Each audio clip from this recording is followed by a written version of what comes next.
Hello everybody, welcome to what it will be the final video of Monday, unless Kabam do something that is going to be, I don't know, controversial, break stuff. I am hearing that some stuff is broken in certain parts of the game, but I'm still waiting to see some forum threads and kind of responses and information to come through on that. But this video is kind of like a little bit my own personal kind of like talk on Winter of Woe, as now that I've done it, I've done all of the objectives, and I don't know if I kind of like made a bad decision I forced myself through hashtag robot, and to be honest, I've probably had, this is one of my worst days in playing MCOC that I've done in a long time, and this fight, Winter of Woe, I mean, look, it does exactly what it says on the tin, but it doesn't exactly feel nice. In a conversation I had with Em earlier today, because she was like, God, you seem really, like, you know, stressed out, and I was like, you know, getting really moody. And it's the game, and it's like, and she said, should a game ever make you feel that way? And like, you know, takes away from the fun side of things. But of course, that's the difficulty, isn't it? This is a very skill-based game. It's not designed to be a fun game. It's always designed to be a skill-based game. It used to be a fun game where, you know, you just kind of, the focus was on collecting champions and some battle elements, but of course games evolve and they have to, so I think we all kind of get the idea of that. We're also going to have a look at like what you guys are feeling about the particular quest, and also bring in some other stuff. I think one of the big things was trying to look, the fight in general with Absorbing Man is just, it's not been designed particularly well. I'm sure Kabam will say it did very well and we're very happy with how it landed. But that's not necessarily the case. If you put brute force in a time in the fight where you've got to monitor an unstoppable timer, the regen, and as well hitting down an enemy through a particular method, it's not well designed. Especially when it comes to the AI around brute force. We know that it's been terrible, it's been bad in the past, and you're taking what was bad in the past and going Control C, Control V. And that, it feels rude saying that, but it does feel a little bit lazy to do that. But in any case, one thing that I did decide to do to the hashtag robot, and of course making this video now is to make people aware, is if you do it, you will be able to get an extra kind of grace point. And if the Winter of Woe is going to be how it's going to be going forward, I might have saved some revives and looks to be some units and boosts by doing this right now.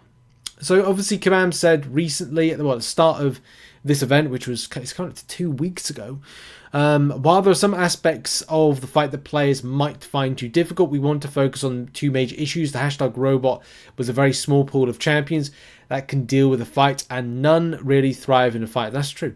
Additionally, Absorbing Man's regeneration can be pretty daunting, erasing progress that is made from fight to the next. Yes, that in itself was awful. Having to see that kind of charged back up again. I wasn't really doing well with Guillotine 2099, so I then switched to Warlock and actually made a bit of progress because the regen was just biting me on the bass. On the ass. I just couldn't make any progress, and that's down to me. But you've got to stick with what you can at least make a dent in, and that was kind of the thing. To give the players an option of skipping the hashtag robot objective, will be granting every player who completes the quest an extra point. Summoners who complete the hashtag robot objective will still receive an extra point, and as such will either make additional progress towards some of the higher milestones or be able to skip an objective down the line. I think that's quite an important bankable thing. I did talk about this, like it's bankable to kind of go, look, we'll if one fight down the line is just so unbearable, at least you can plan your you can go, right, well, I'll skip that one because that's too difficult and I don't have the champions for it. Knowing our luck, it'll probably be a bit more straightforward and easier going forward, but we'll have to see. Anyway, this is one of the biggest things we'll talk about is energy. We also know that players concerned with the energy that is required to complete the fight, we're not going to make any changes to this at this time. We expect some upcoming fights to be easier and want to see where the tuning lands with larger sample of these fights. This is something that we'll continue to assess as Winter of Woe proceeds.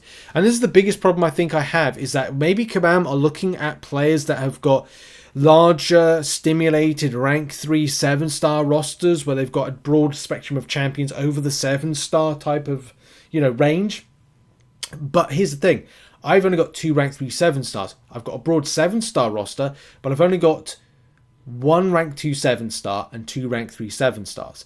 Yes, I do have 7-stars. Yes, they're able to do something.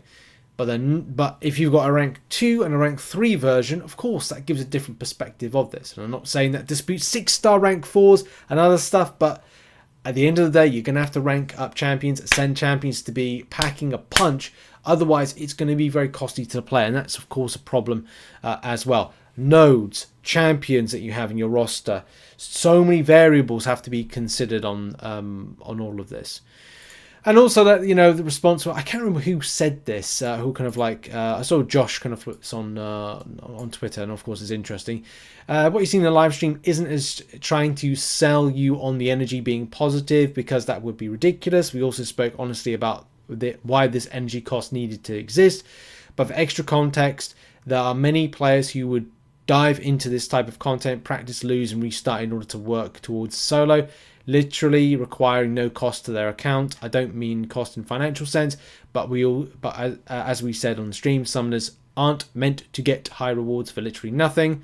I don't think that's the point. I mean, look, you know, I've invested boosts, I've used units on boosts today in order to get through it. There's a lot of hypocrisy to how things have been created with this fight in general, and it does give me concerns going forward. Don't say time that isn't relevant, resource in the game, economy balance. That's sort of bollocks. And that seeing this really did pee me off a bit, because it's like, I'm going to lose my lunch breaks to, you know, I work, like I have a day job and then, you know, do YouTube in the evening.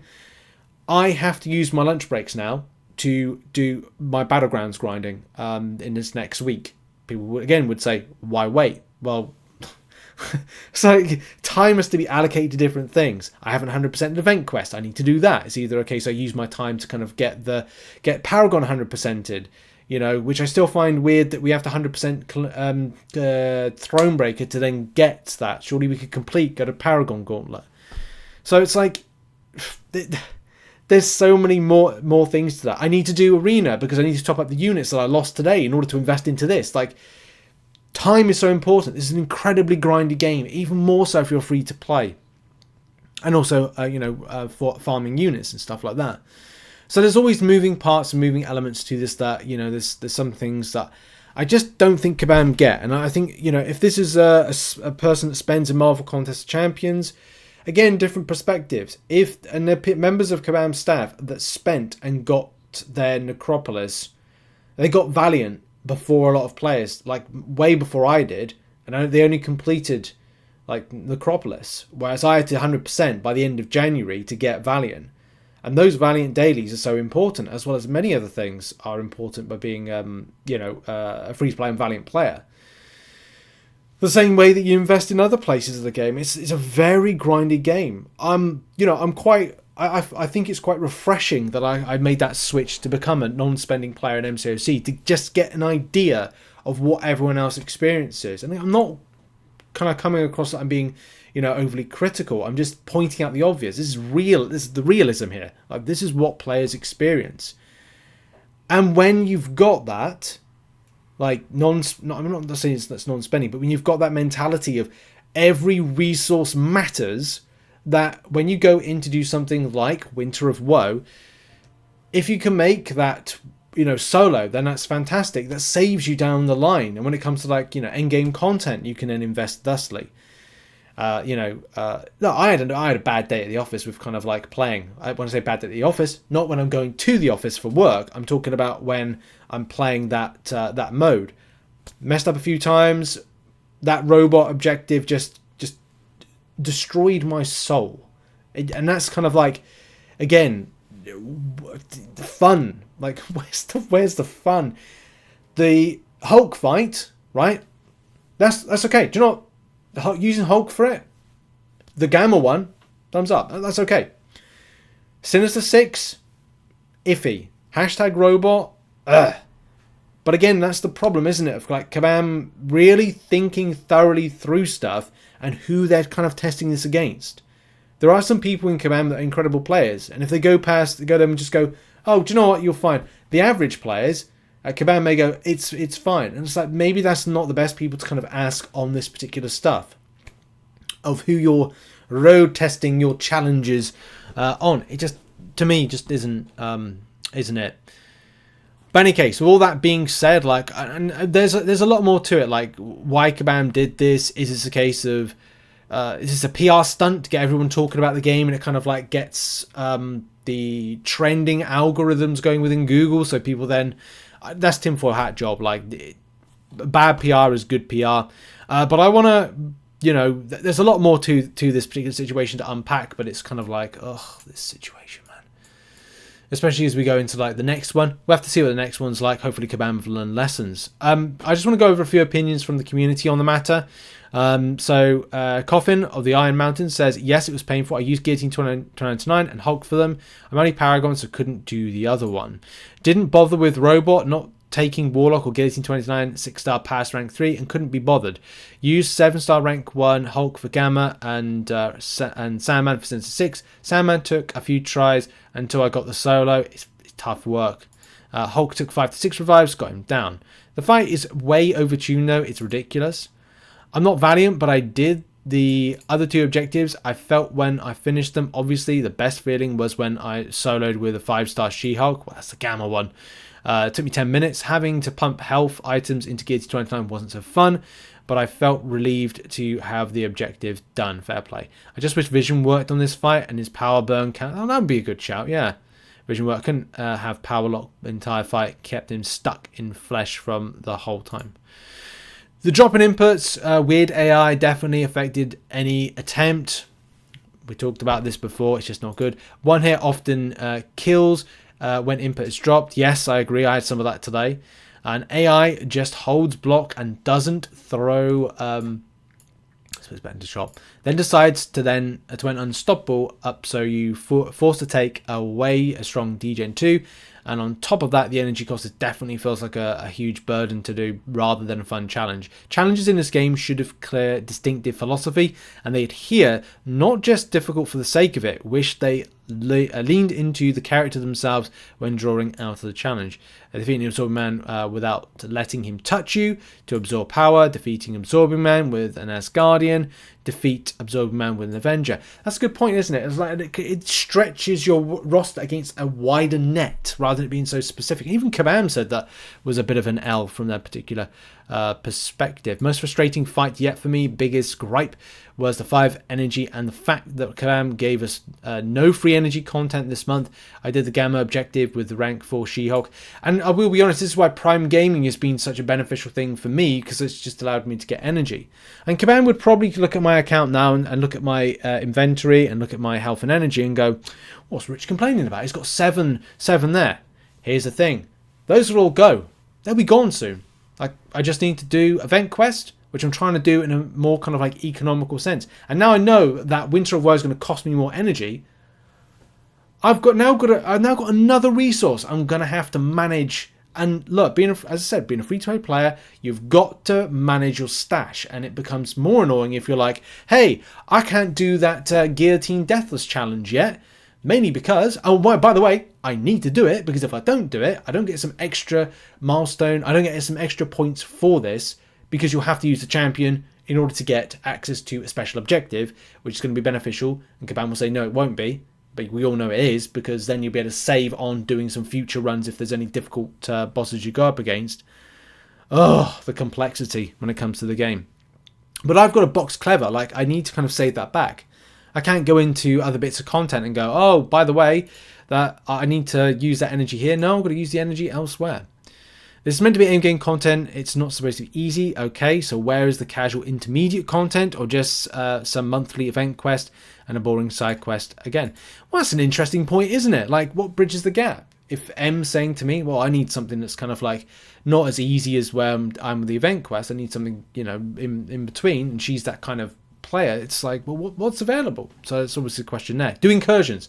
Well, I don't want to do incursions. Do Battlegrounds? Well, I don't want to do Battlegrounds. Do this? Well, I don't want to do that. So, not even bothering with the abs. There we go. Did both. Sandman was super fun. For the fight, I've wasted a good chunk of energy this month trying to solo with my 5-star rank 5, even after I've done the objective. Robots were not fun. Yeah, down to with a rank 3 Guillotine 6-star, but they did give out the free point and could have absolutely skipped if I wanted to. Definitely think the criticism is overblown. Regen isn't that bad if you manage it well. It is, but if you make a mistake, you're absolutely rinsed for it in the fight. But it's good to see a different perspective. I'm glad that like there are people out there that you know, the difference of opinion. I'm skipping through it. There's a lot of stuff here, so thanks to everybody. Like, I was quite surprised with the amount of people that came out to kind of like, you know, give their thoughts and opinions. You can do by going to the community tab and checking it out. I didn't want to make this a long video, but I definitely wanted to kind of like get as many points from the community as possible. And I think Kabam are going to use it as a tool to improve things ongoing. So thank you very much. Yeah, you got to be MSD's different gravy. He's different gravy. Fair play to him. You know, he's fantastic. Kabam has confirmed this content isn't for me, but it's also only a new type of content they are creating. I guess the clock is ticking until it's time to just walk away. I heard a few people talk about that. Like, this is the thing. How long the game's been going? Nearly 10 years. Like, this is impressive from a mobile games perspective. But how long has the game got? That's the thing, you know. I'm thinking about my next endeavors and over the next couple of years. We're moving to the new house at the end of this year, so that's being built at the moment, and then it will be a case of like looking into a few different avenues and things. Come back to streaming. I will be streaming back towards the end of the year once I can get some more time in my life. But yeah, great opinions, by the way. It's always good to see. I know people use Dr. Doom for the clear. We did recommend that on the channel. Did the Gammon Sinister 6 challenge. Not even going to attempt the robot challenge, as there's too much to enjoy about this. As there's not much to enjoy about this fight. Someone felt pairing Unstoppable Node with someone with crazy regen with a good idea is beyond me. Sandman was doable though. Needed only 2 revives. Just spam SP2, turns off the regen, and Unstoppable. Yeah, that was relatively enjoyable, but I made a few mistakes for that I could have avoided doing. Had to rank him up as well. The rank 3 6-star was not doing as much damage as I would have liked. But there we go. That's really it. Thanks to everybody for lots of decent opinions and thought processes on the matter. And yeah, thank you very much for watching this video. Check out some other content located on screen. What are your thoughts on this one? Put it in the comments section. I'll see you soon. Bye bye.